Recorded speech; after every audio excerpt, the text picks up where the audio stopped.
Assalamualaikum, salam Malaysia Madani.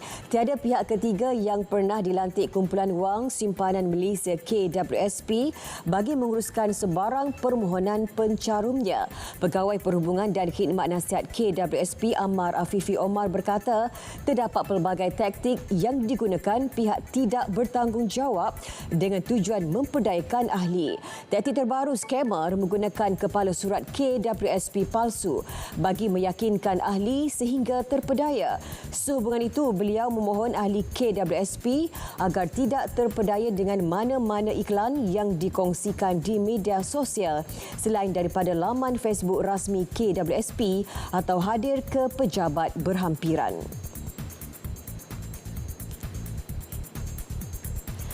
Perarakan di dataran Menara Condong, Teluk Intan yang mempamerkan bendera negara asing yang turut tular di media sosial diadakan tanpa permit.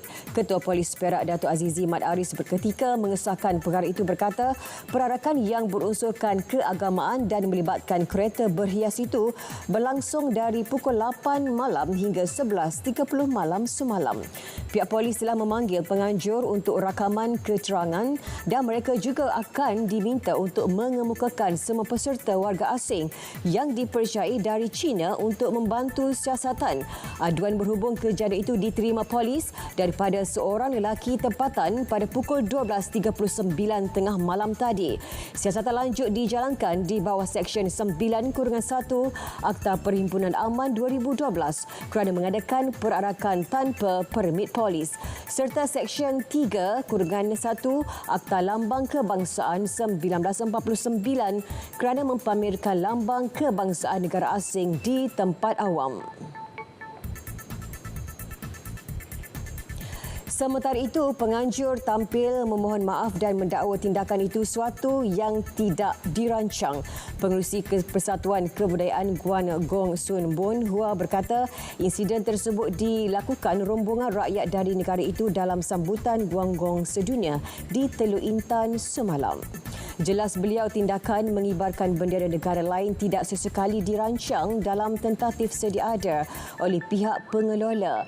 Katanya dalam setiap program sambutan di pelbagai negeri, pihak pengelola akan mengibarkan bendera Malaysia jalur gemilang sebagai simbol patriotisme.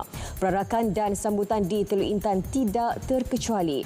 Beliau memberitahu akan meneliti segala aspek yang perlu diperbaiki demi menjayakan program tersebut.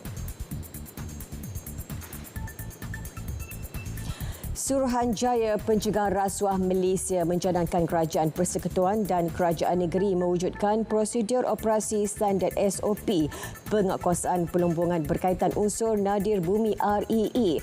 Ketua Pesuruhjayanya Tan Sri Azam Baki berkata, penambahbaikan itu bagi menutup ruang jenayah rasuah dan perbuatan mencuri hasil negara akibat ketiadaan SOP tersebut.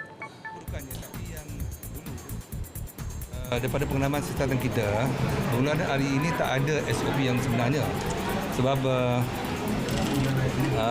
bila nak mengeluarkan ML atau mining license, yes. Jadi dia dulu dia dah tetapkan mineral-mineral tertentu. Bila hari ini tak ada. Saya ambil contoh lagi satu, contoh tentang bauxite dulu.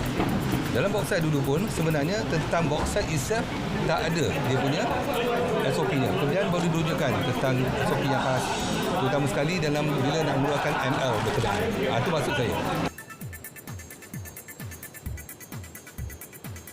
Kegiatan penyeludupan rokok di sempadan Malaysia, Thailand tumpas selepas pasukan gerakan PGA Brigade Tenggara merampas 300,000 batang rokok putih dianggarkan bernilai RM330,000. Rampasan dilakukan berhampiran Pengkalan Haram Pos Rela Pasir Mas. Komander Brigade Tenggara PGA Datuk Nik Ros Azhan Nik Abdul Hamid berkata, selepas pasukan berkenaan ternampak longgokan kotak berwarna coklat yang disembunyikan di kawasan Semak ketika membuat rondaan optaring ke kawasan Kelantan. Hasil pemeriksaan ke atas kotak-kotak berkenaan menemukan rokok putih berjenama Tax. Dipercayai diseludup dari Thailand untuk pasaran tempatan di kawasan kampung dan ladang orang ramai pekerja warga asing. Sekian berita semasa 3 dari Sungai ke Segara, Palestin pasti merdeka. Assalamualaikum, salam Malaysia Madani.